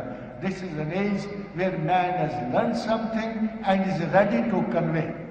کہا گیا ہے کہ خدا کو راضی کرنے کا کوئی انسٹنٹ فارمولا بتا دیجیے، جیسے بیبی فارمولا ہوتا ہے. وہ تو کہہ دیا، اللہ نے خود ہی کہہ دیا آپ سے، اتلو ما اوحی الیک من الکتاب، کتاب کی تلاوت کرو، رول تو دے گا، اتلو ما اوحی الیک من الکتاب، کتاب کی تلاوت کرو، قرآن پڑھو، وَأَقِمِ الصَّلَاةَ، نماز قائم کرو، ان الصلاۃ تنہیٰ عن الفحشاء والمنکر، یہ تمہیں بہت سارے ایسے کاموں سے روکے گا جو تمہیں خدا کے انکار کو اور فحش کو مائل کرتے ہیں، وَلَذِكْرُ اللَّهِ أَكْبَرُ، مگر میری یاد تو بہت بڑی بات ہے۔ تینوں تو بات سیدھا سادہ تھا، ادھر چپکے سے پارا سوا پارا قرآن پڑھ لو سوچ سمجھ کے، ادھر اوکھے سوکھے نماز پوری کر لو اٹھ بیٹھ کے، اور وَلَا ذِكْرُ اللَّهِ أَكْبَرُ، مگر ہماری یاد تو بہت بڑی بات ہے، آسان نہیں ہے یاد کرنا، جس سے محبت ہو اسی کو یاد کیا جاتا، جس سے محبت ہو نا، اگر چیک کرنا ہو نا کبھی کس سے زیادہ محبت ہے تو تنہائی کو پکڑو، ہرا میں جاؤ، پہاڑوں کی طرف جاؤ، اپنے آپ کو جدا کرو، پھر دیکھو دل کس کے لیے تڑپتا ہے، کسکسی کہاں سے اٹھ رہی ہے، کون یاد آ رہا ہے، جب زیادہ کوئی یاد آئے گا اسی سے محبت ہوگی۔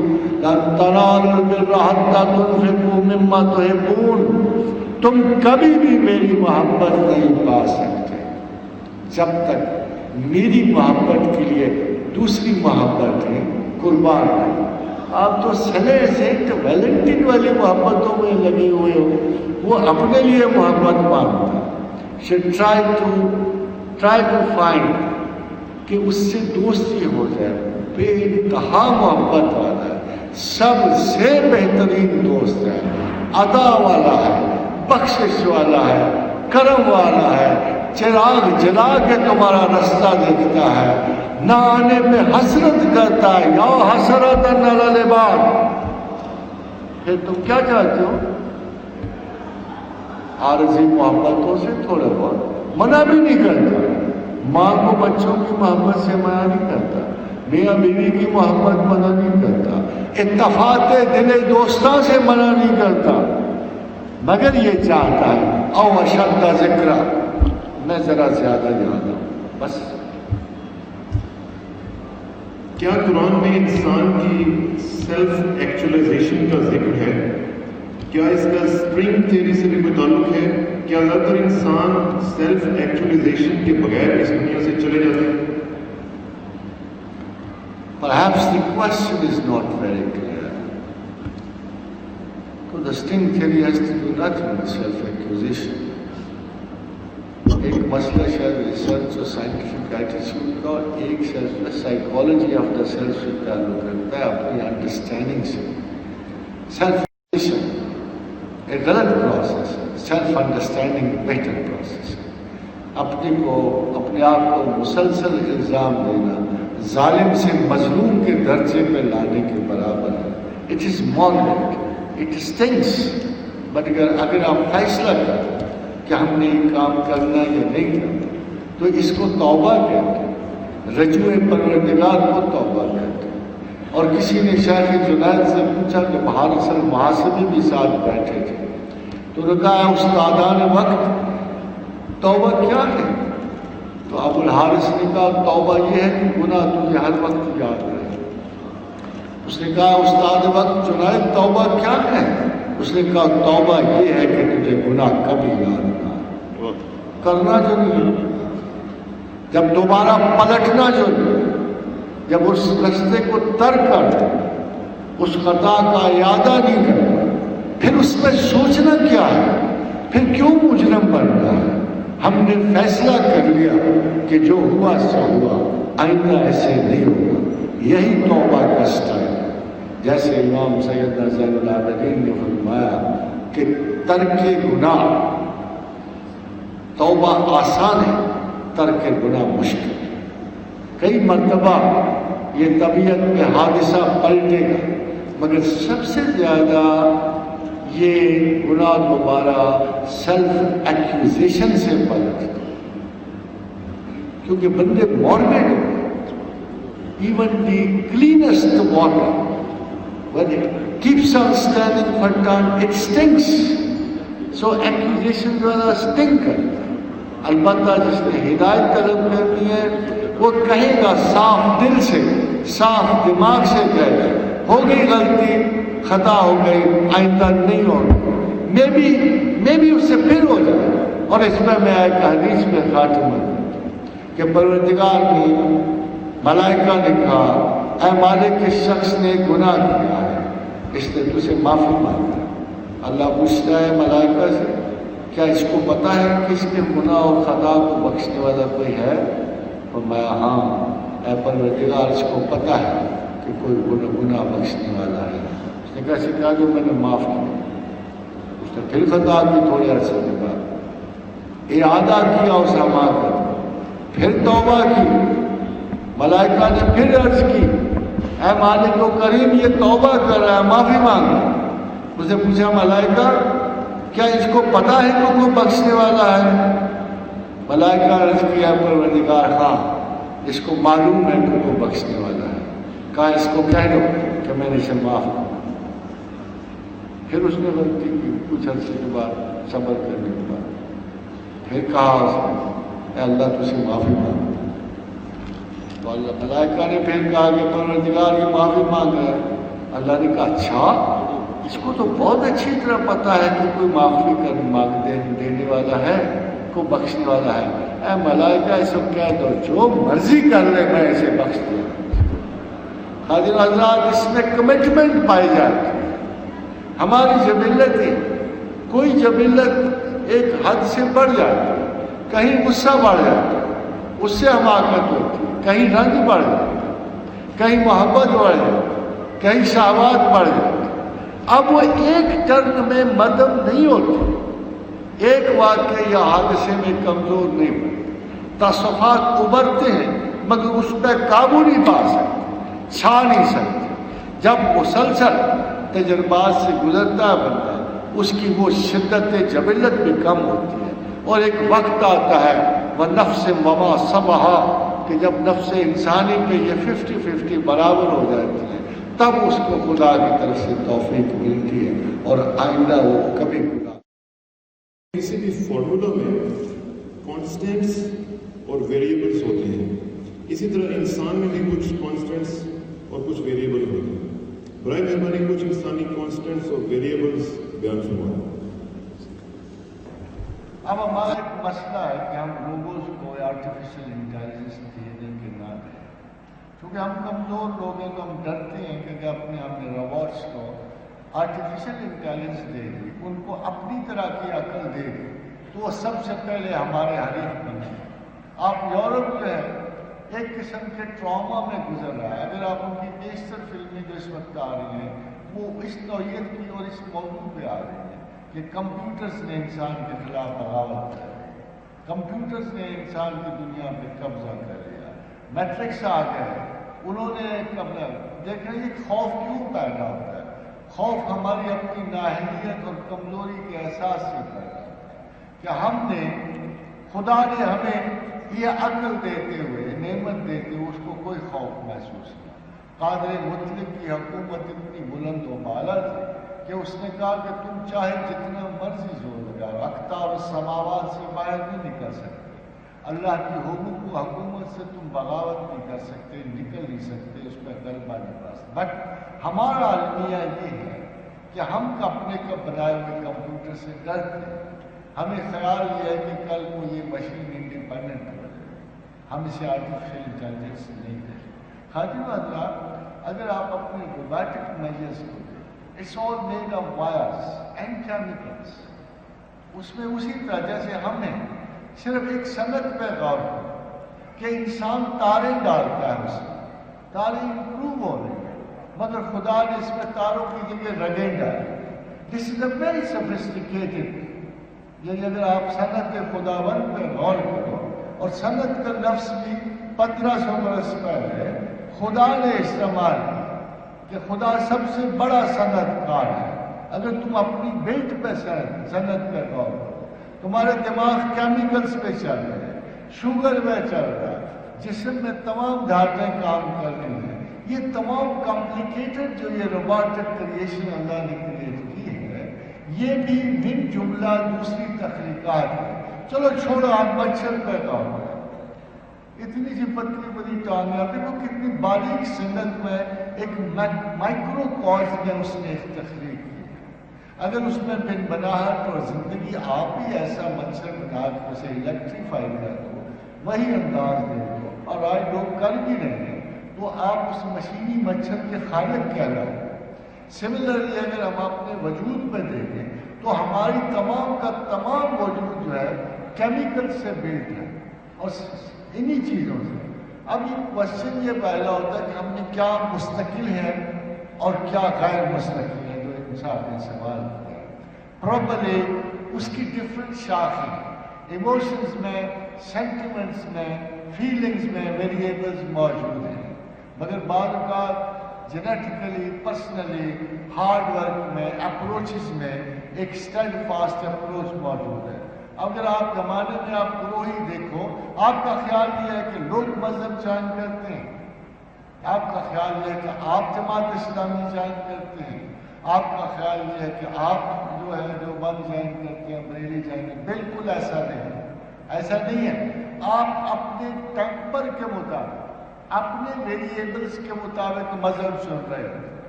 اگر آپ کا ایک کمزور سا باطن ہے، ایک ڈرنے والا باطن ہے، آپ کو آسرے چاہیے ہوتے ہیں، آپ پیر فقیر کا آسرا ڈھونڈتے ہیں، آپ ان کے مسائل ڈھونڈتے ہیں۔ اگر آپ ریجیکٹ ہو اور آپ میں صرف جھگڑالو پن ہے، آپ جہاد کو یوز کرو گے اپنی اس فطرت کی تسکین کے لیے، یہ خدا کو سمجھنا نہیں ہوتا، نہ خدا سے انس رکھنا ہوتا ہے۔ یہ ہمارے اپنے ویریبلس ہیں، کچھ کانسٹنٹ اور کچھ ویریبل، جو آپ کو اپنی اپروچز بلڈ کرنے میں مدد دیتے ہیں۔ عقل ان چیزوں سے آزاد، بالکل دلائل کے اوپر خدا کو تلاش کرتی ہے، اس کو پانے کی جد و جہد کرتی ہے، اس سے محبت کی آرزو کرتی ہے۔ یہ جو ناسٹلجیا ہمارے دل میں ہے، یہ بدن کا نہیں، روح کا ناسٹلجیا ہے۔ کارے جہاں، جیسے اقبال کو آپ یاد کرنا کہ وقت باغ بہشت سے مجھے حکم سفر دیا تھا کیوں، باغ بہشت سے مجھے حکم سفر دیا تھا کیوں، کار جہاں دراز ہے اب میرا انتظار کر۔ اب مگر یہ دوسرے شعر میں اس نے بڑی وضاحت سے کہا، کبھی کوئی بھی منزل بھی یاد آتی ہے راہی، کسک سی ہے جو سینے میں غم منزل نہ بن جائے۔ دراصل کہیں نہ کہیں ہماری ڈوالٹی، ہماری بدن میں جو مسافر آ کے اترا ہے خدا کی طرف سے، آدم جو انسان میں آ کے ڈھلا، وہ اپنی آزردگی خاطر میں کہیں نہ کہیں اس منزل کی ضرور آرزو کرتا ہے، جو ابھی اس کے احساس میں ہے مگر اس نے دیکھا ہوا نہیں، اس کی یاد بھی سرے سے بھلائی گئی اس کے لیے۔ وہ کیا ناصر کا آدمی میں سے، مجھے یہ ڈر ہے کہ آرزو نہ مٹ جائے، بہت دنوں سے طبیعت میری اداس ہے، تو میں سمجھتا ہوں جو آدمی اداس نہیں وہ خدا بھی نہیں پا سکتا۔ یہ اداسی کی بھی ریفائنمنٹ ہے، یہ محبت کی ریفائنمنٹ ہے، یہ غم عشق کی ریفائنمنٹ ہے، یہ عقل کی بھی ریفائنمنٹ ہے کہ آپ ناسٹلجک ہو کر اس وجود عالی کی طلب کرو، اس کی آرزو کرو، اس سے محبت کرو، اس کو چاہو جو آپ کا چاہنے والا نہیں ہے۔ اور تکمیل بندگی تک صرف محمد رسول اللہ ہی پہنچے۔ سبحان اللذی، دیکھو کیا قرآن ہے، اسریٰ بعبدہ لیلا من المسجد الحرام الی المسجد الاقصی الذی بارکنا حولہ لنریہ من آیاتنا۔ دیکھو اپنے بندے کو کس محبت سے پکارتا ہے۔ پاک ہے وہ رب جس نے اپنے بندے رات ہی رات میں اسرا کا سفر کرایا، معراج کا سفر کرایا، کائنات بالا کو اس کے زیر پا کر۔ ایک آپ کو بڑی دیکھو اقبال نے بڑے بڑے خوبصورت شعر لکھے ہیں، ایوان اس کے نام پر ہے، کیونکہ مجھے اس کا بڑا خوبصورت شعر لگتا ہے، جو اگرچہ رومانٹک تو بہت اچھے ہیں بھی فارسی میں۔ تو اس نے کہا کہ دیکھو فرق صرف اتنا ہے، موسیٰ علیہ السلام نے لیڈ کو کہ اللہ ان کو بھی اپنا جلوہ دکھائے. اور تو کہتا دونوں بھائیوں میں چھوٹا سا فرق اس نے ایک شعر میں ہے کہ تو بر نخل کلیم بے تحاشا آتش بے محابہ آتش ریزی. کہتے ہیں عجیب بات ہے کہ اس نے کیا آرزو کر دی, موسیٰ نے کیا آرزو کر دی, تو بر نخل کلیم بے محابہ آتش ریزی, کہ تو نے اتنا اس کو آگ میں جلا کے پور کو خاک کر دیا. دیکھنا تو پھر اس طرح دے تو بر شمع یتیم صورت پروانہ میں آئے, مگر تو یتیم کی شمع پر آپ پروانے کی طرح اس کا چلا. یہ فرق ہے. تو بندگی میں جو وہ معراج محمد رسول اللہ کو نصیب ہوئی, مقام محمود عطا ہوا, مقام وسیلہ عطا ہوا, مقام شفاعت عطا ہوا, اس کے بغیر میرا تکبر مجھے یہ ضرور کہتا میں سیدھا خدا سے مانگوں گا, میری انا مجھے ضرور کنونس کرتی ہے اگر تو مانگ لو اس سے, مگر تھرو پراپر چینل. بڑا ریجن ہے طریقہ کار میں, اللہ بڑا ریجن ہے. بغیر پراپر چینل کے بات نہیں سنے گا. آپ ہزار دعوے تقدس کر لو, ساری زندگی آپ عبادات میں غرق کر لو, خدا کے دوستوں سے محبت کے بغیر آپ خدا کی محبت نہیں پا سکتے. قرآن میں آتا ہے کہ اسلام کو اسلام یہ بھی کہا ہے کہ اسلام اسلام کو ایسا انصافی میں ایسا ہے. اگر آپ دیکھو تو ہم بعض لفظوں میں جو ظاہری معنی لیتے ہیں وہ شاید ایک کاسمک اور بین الکائناتی معنی میں ذرا ڈفرینٹ ہو جاتے ہیں. جب ہم انصاف کے اصلی معنی لیتے ہیں تو ہم کہتے ہیں کہ قیامت الحشر کے دن جو میزان لگے گی وہ بہت, جو میزان لگے گی تو اب اس پہ احسان اور میزان میں یہ فرق تھوڑا سا میں آپ کو بتا دوں کہ قیامت میں ایک شخص کے گناہوں سے اس کا پلڑا زمین کو جا لگے گا نا گناہ والا, اور دوسرا پلڑا آسمان چھو رہا ہوگا خالی گولی. پھر احسان ایک کاغذ کا ٹکڑا وہ دوسرے اونچے والے پلڑے پر رکھا, دیکھتے دیکھتے میزان پلٹ جائے گا. وہ کاغذ والا ٹکڑا زمین سے جا لگے گا اور گناہ والا آسمان سے لگا جائے گا. لوگ کہیں گے دیکھو تو صحیح اس ٹکڑے پہ کیا. جب اس ٹکڑے کو دیکھا گیا تو اس میں صرف لکھا ہوا تھا کہ لا الہ الا اللہ محمد رسول اللہ, کہ غرض و غایت عزم جو ہے اقرار ذات خدا بند اور اقرار رسالت, یہ سب سے بڑا ثواب ہے, سب سے بڑا احسان ہے, سب سے بڑا یقین ہے, سب سے بڑا فیض ہے. اور باقی ساری چیزیں چاہے وہ ساری مل کے گناہ بن جائے, ساری 99% کے گناہ بن جائے نا, اگر آپ ایک ثواب کما لے ہو کہ خالصۃ دل سے احسان کی عبادت کر رہے ہو, خدا کو خدا سمجھ رہے ہو, اس کو مان رہے ہو, جیسے حضرت معاذ بن جبل کہتے تھے کہ احسان کی عبادت یہ ہے کہ جب تو یا تو خدا کو دیکھے یا یہ احساس کہ وہ تجھے دیکھ رہا ہے. اس سے مراد بھی یہی ہے کہ جب آپ پورے یقین سے ایک مرتبہ لا الہ الا اللہ محمد رسول اللہ کہتے ہو تو آپ نے اپنی زندگی کا خلاصہ پورا کیا. You have completed what in nutshell Allah is requiring from you. اسی لیے معاذ بن جبل کی, ابو سعید خدری کی متعدد احادیث اور متفق علیہ احادیث میں حضرت ابو ہریرہ کی مشغولیت اس موضوع میں موجود ہے کہ اللہ کے رسول نے فرمایا جس نے دل سے لا الہ الا اللہ محمد رسول اللہ کہا اس پہ اللہ نے دوزخ کی آگ حرام کیا. اب آپ کی مرضی ہے کہ بے یقینی کے سراب سے نکلو, تشکیک کے صحرا سے نکلو, غور کرو, فکر کرو, اللہ کے رسول فائدہ اٹھاؤ. دو چار سال یہاں موجود ہیں, اپنی زندگی اور آخرت کی خیر بناؤ اور اس پر چیزیں اس جگہ جاؤ جس کے بارے میں اللہ نے کہا ہے کہ کوئی آپ نہیں جانا، کوئی آپ نہیں جانا کہ میں نے اس جمعہ کو کتاب لے کر اس کے لیے ابھی اللہ بات کو سنا کل تک تو لوگ کے بھاؤ میں جانا آپ کی ساتھ گیلیکسی میں بھی بالکل ساتھ اس میں ایک گھر ساتھ ہم شیئر ہیں، ہم شیئر ادھر ایک گھر ساتھ ہے اس میں آج اللہ جنت آئی ہے صرف اتنی جنت کر کہ اینڈرومیڈا گیلیکسی میں ایک آدمی کو کتنے بڑا سال کتنے سال ملیں گے گھر میں ایک بندے کو اس وقت معلوم ہے زمین پر اگر یہ اللہ کو ماننے والے ہوں تو وہاں اس کے پاس تو زمین کی قلت نہیں ہے، وہ درختوں کی قلت نہیں ہے۔ تو سوچو کہ کیا صرف ایک گھر ساتھ میں سے ایک چیزیں الگ دنیا میں بستے ہیں، چھوٹی سی اپارٹمنٹ چلتے ہیں کہ میں گاندھی کے بعد انہیں اینڈروڈ نکالے ہیں کم از کم 6 زمین سے 18,000 گنا بڑی زمین میں مل جائے۔ کیا کریں تمہارا راستہ کس سے پڑا ہوا ہے؟ یہ بھی تو دیکھو نا، تمہارا راستہ کس سے پڑا ہوا ہے؟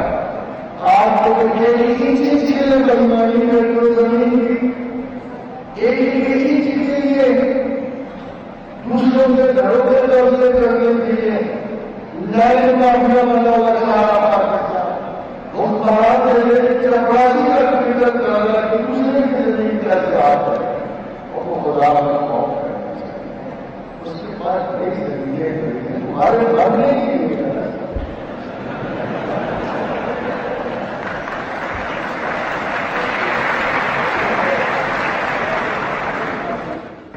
What is the source of your knowledge?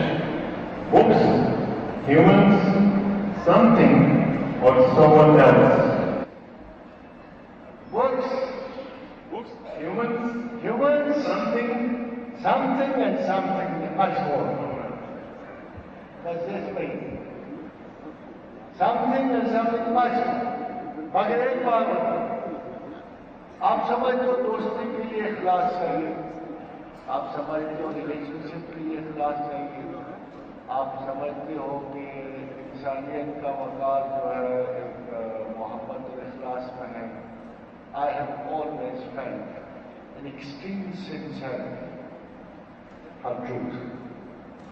شروع سے بہت سارے تعلیماتی رسموں سے گزرتے ہو، بہت سارے شناخت کے پہلوؤں سے گزرتے، ایک آدمی میرے اندر دیکھوں کہ آبستی میں کتنی سچائی ہے، نیورولوجی میں کتنی سچائی ہے، یہ دیکھوں کہ ان دعوائے صحت میں کتنی سچائی ہے، جادو میں کتنی، یوگا میں کتنی، ٹیلی پیراسس میں کتنی، ٹیلی پیتھی میں کتنی، کلیئر وائس میں کتنی، دنیا کی ہر چیز میں نے سچائی کی ایوریج تلاش کرتے کرتے اللہ سے ایک سمپل سی آرزو کی تھی، بڑی سادہ سی کہ پروردگار عالم دل جو ہے اس وقت شاید اتنی ضرورت نہیں تھی کہ میں قربت خداوند مانگتا، مگر میں نے یہ ضرور آرزو کی تھی کہ علم کی سچائی کی تلاش ضرور مانگی تھی، وہ خدا کے حضور یہ دعا بار بار کرتا تھا۔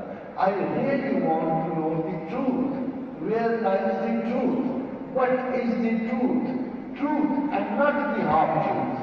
پھر اللہ نے رستہ بٹھانا، اگر میں ابھی آپ کو نہیں کہوں گا، ہر آدمی کو اپنے ٹروتھ کے لیے اپنے آڈینس سے گزرنا پڑتا ہے، مگر ٹروتھ میں سیلف کی سمپتھی نہیں ہوتی۔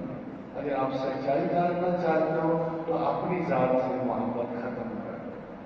Either you love God or you love yourself. Either you love truth or you love your own wishful truth. سب جس کو سچائی جاننا ہے وہ ضرور جو سچائی تک پہنچتا ہے، بشرطے کہ اس کی آرزو ویریبل نہ ہو، کانسٹنٹ۔